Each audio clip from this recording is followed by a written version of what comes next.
네, 오늘 이 시간에는 연제구 후보자님들의 공약을 한번 살펴볼까 합니다. 연제구는 부산 지역에서 유일하게 야권 후보 단일화가 이루어진 지역이에요. 그래서 기호 2번 김희정 후보와 그리고 기호 7번 지보당 노정현 후보가 출마를 하셨습니다. 오늘도 이 두 분의 공약들을 전체적으로 한번 총평으로 살펴보고 또 내용을 좀 세부적으로 들여다보려고 하는데요. 유사점 그리고 유사한 공약들이 물론 있겠죠. 항상 그 지역에 산재한 수건 그런 공약들도 있기 때문에 유사한 것들도 있을 거고 또 조금 다른 지역하고 후보자 이런 그 뭐 정당이나 출신들의 좀 차이성이 보이기 때문에 좀 차별성 있는 공약도 나오지 않았을까라는 기대도 좀 살짝 해봅니다. 어떤 내용이 있었는지 한번 총평 부탁드리겠습니다.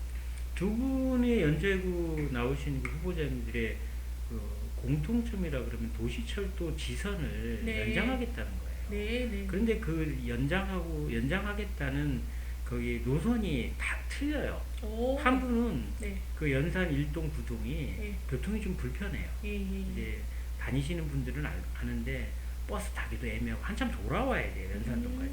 근데 그 기존에 3호선이 있잖아요. 네. 예, 3호선에 연장을 해서 지선으로 이렇게 따는 거예요. 네. 이렇게 따서 요걸 만들겠다 하는 한 후보가 있고, 네. 그 다음에 여기에서 연산동에서 가로질러서 센텀까지, 그 네. 센텀은 해운대랑 연결되죠. 네네네. 그래서 그 지역까지 바로 연결하는 센텀선을 건설하겠다.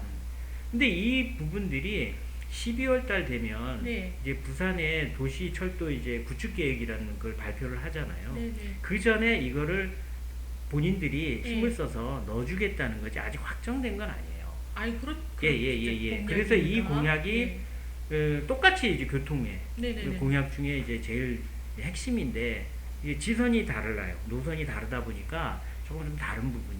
네. 그래서 이제 목적도 좀 다르죠. 네. 한 분은 교통을 더 그 중간에 있는 지역을 센터까지 연결하는 지역도 교통이 이렇게 원활한 지역은 아니거든요. 네. 그런데 그거보다 저기 그 지금 더 좀 소홀해진 지역을 더 돌아서 가는 지선을 만들 거냐. 네. 그럼 종착지가 달라지거든요. 네. 그래서 하긴 하는데 어느 쪽을 하더라도 그 연제? 연제구에 계시는 주민들은 다 편해질 것 같아요. 네. 편해질 것 같아서 공약은 두 분 다 나쁘진 않아요. 네. 예. 근데 이거를 예산을 어떻게 할 거고, 네. 부산시에서 이걸 또 받아줘야 되거든요. 그렇죠. 예. 그래서 얼마나 열심히 할 건지 이 부분은 또 지켜봐야죠. 네. 예.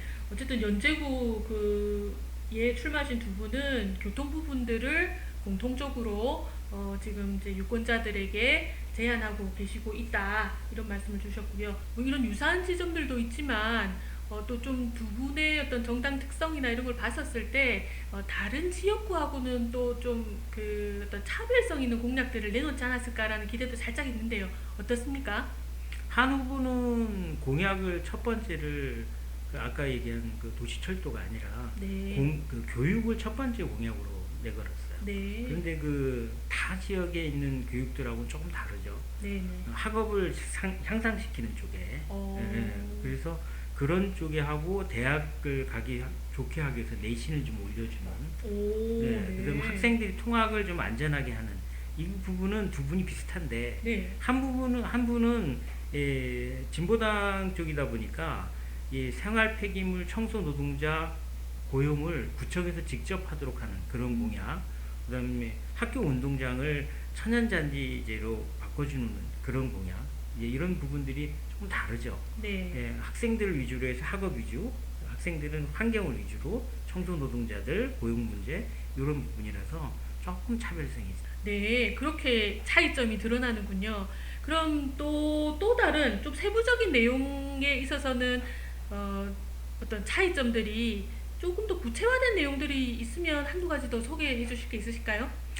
그 연제구도 그 교통이 그렇게 원활하진 않고 네, 우리가 그렇죠. 이제 거의 제일 중심가라 그러는 연산동이 많이 막히죠. 넘어갈 때 보면 고객들 좀 많이 막히고. 네. 그래서 그 도로를 이제 저쪽 그 대연동 쪽으로 빼주는 그 제3터널이라 그러죠. 네. 그런 그 제3터널이 이제 확정이 됐잖아요. 그래서 예전에 민자를 하려고 그러다가 안 돼서 네. 이번에 이제 시위하고 이제 국비로 아마 하는 걸로 이제 됐는데 네. 이제 그거를 유치하겠다 이런 공약이 나와 있는데 사실은 그거는 부산시에서 기존에 했던 공약이라서 한 분은 적지를 않았어요. 근데 제가 보기에도 이거는 본인이 추진하겠다는 게 아니라 추진되고 있다. 그거를 계속 진행하겠다 이런 공약이라서 네. 남- 협업해서 네, 협력해서 예. 네. 그래서 그런 공약들이 조금 몇 가지가 이제 더 있죠. 네. 뭐 황토길 만들겠다, 뭐 네. 이런 공약들, 네. 뭐 이런 것들은 특이한 공약이라고 보기에는 차이점도 별로 없고 네. 크지 않아서 이 내용들이 비슷비슷한 것 같아요. 네. 저는 그래도 이 지금 다른 그 후보님들이 제가 뭐 전체 부산시에 출마하신 그 후보님의 공약을 다 살펴본 거는 아니지만 지금까지 몇 군데 돌아본 그 공약 내용에서 가장 많이 나왔던 내용들이 교통, 그리고 물론 뭐 경제 활성화, 뭐 제 중요한 지점이라고 생각이 듭니다. 그리고 오늘은 또 교육이 또 많이 나왔고, 뭐 동래나 연제 뭐 이런 쪽에 구에서는 교육이라는 것도 좀 중요하게 얘기를 하고 있는데, 교육이든 이게 뭐 교통이든 경제 활성화든 엄청나게 예산이 많이 드는 그런 공약임은 우리 모두가 다 좀 다 알고 있는 지점인 것 같아요. 그래서 지금 한국 매니페스토 실천본부에서 후보자 이번에 출마하신 총 696명의 후보자에게 이번에 그 출마하시면서 제안한 공약 5대 핵심 공약이 뭐냐, 그리고 국회의원으로 당선되면 어떤 입법 활동을 하실 거냐, 그리고 이에 수반되는 예산들은 어느 정도로 뭐 예상하시느냐, 이런 류의 질문들을 좀 보냈어요. 그랬더니 답변을 한 298분 정도가 이렇게 보내주셨는데, 그 중에 제가 잠시 말씀드렸듯이 교통, 교육, 뭐 엄청나게 이렇게 예산이 많이 드는 그런 부분인데, 계산을 저희가 해본 거죠. 298명의 후보들이 도대체 얼마나 이 공약이 실행되기 위해서 어느 정도 예산이 소요되느냐, 이걸 계산을 해보니까 이 지금 283명의 답변하신 283명의 후보자 5대 핵심 공약 가운데 소요 예산을 추계한 게 408개 정도밖에 안 돼요. 그런데 그 예산에 총 소요되는 예산이 725조 5114억, 거기다가 공약 한 개당 필요한 예산이 평균 1조 7782억, 이 후보자 1인당 예산 평균은 2조 5636억. 이 지금 이 출마하신 분들 이 예산만 다 합쳐도 저희 국가 예산을 뛰어넘는 수준이 아닌가 싶거든요. 뛰어넘었죠. 그래서 650조가 1년 예산입니다. 그러다 보니 그 정말 우리가 그 우리나라에 이런 종교를 믿고 계신 종교인들을 우리 뭐 기독교인은 몇 명이에요, 뭐 불교 신자는 몇 명이에요, 이거 다 더하고 여러 가지 있겠죠. 뭐 이슬람교도 있겠고 뭐 여러 교를 다 합치면 국민 수를 몇 배를 넘는다고 하잖아요. 그것처럼 우리도 이 지금 공약 예산도 보면 이거 다 더하면 이거 나라가 몇 년 동안 해야 되는 일들보다도 이게 지금 몇 배나 더 뛰어넘는 예산이 아닌가 싶어서 헛웃음이 나기도 하거든요.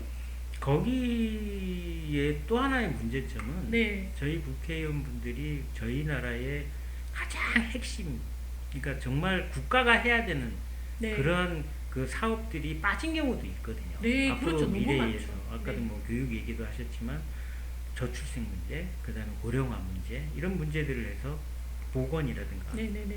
건강 이런 쪽에 대해서 들어가는 그런 예산들이 지금 빠져 있는 거예요. 네, 맞습니다. 그리고 빠져 네. 있는데도 불구하고 이 금액, 이 정도 예산이 나온단 말이에요. 그렇죠. 예.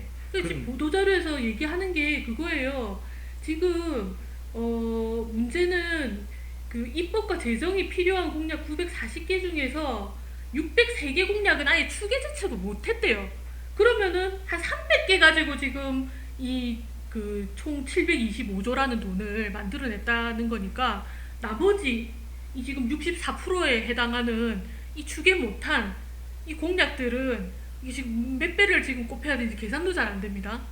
네, 이게 도대체 어떻게 실행하겠다라는 건지. 그러니까 실행성이 없는 공약을 지금 남발하고 있는 거죠. 네, 그리고 이러한 문제를 해결할 수 있는 방법은 구체적으로 그 어떻게 실행할 건지를 좀 적어라. 네, 예, 그래서 그 예산을 추계를 하고 보고 기간을 보고 그 절차도 또 중요하거든요. 네, 네, 그렇죠. 어떤 분들은 공약을 내놨는데 실제적으로 이 절차가 이러한 절차에서 하잖아요. 예, 예, 예. 그러면 여기서 타당성이 안 맞는다고 공약이 안 되는 경우가 있거든요. 그렇죠, 예, 그렇죠. 그러면 이건 안 된다고 돼야 돼요.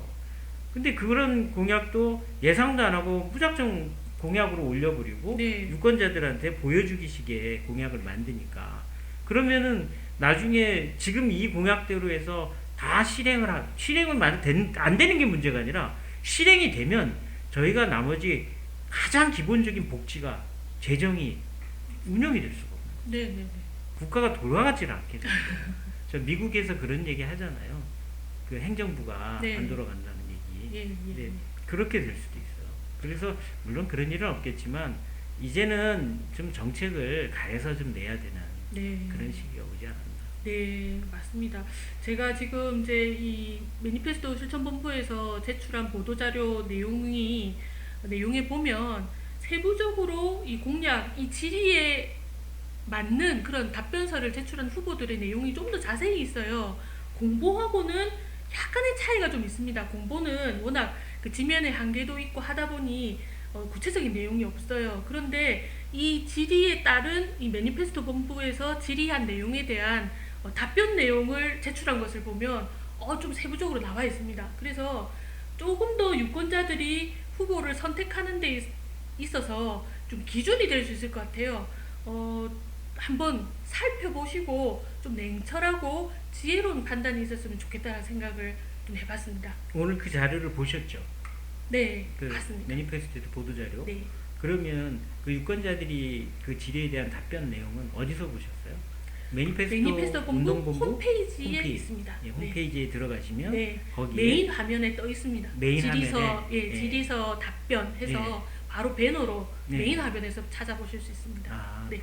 그래야지 우리 보시는 시청자들도 보시고 물론 들어가서 네, 확인할 수 한번 있어요. 살펴보시면 좋겠다는 생각이 너무 굴뚝같이 들었습니다. 저희가 이번에 이제 특집을 만드는 목적 중에 하나도 그거거든요. 네. 지금까지 저희 국민들이 그런 부분들을 잘 모르고 있었는데 이제는 좀 알고 좀 더 성숙해지는 거죠. 네, 그리고 그렇죠. 정치 참여예요 이게. 네, 네, 네. 유권자들이 얼마나 지혜롭고 현명해지시고 이 눈높이가 높아지고 네 있어요. 맞습니다. 네. 네, 대표님 오늘도 수고해 주셔서 너무 감사드리고요. 오늘 연제구에 출마하신 두 후보님의 공약들을 살펴봤습니다. 네, 다음번에도 수고 부탁드리면서 오늘은 여기서 인사드리겠습니다. 감사합니다. 고맙습니다. 수고하셨습니다.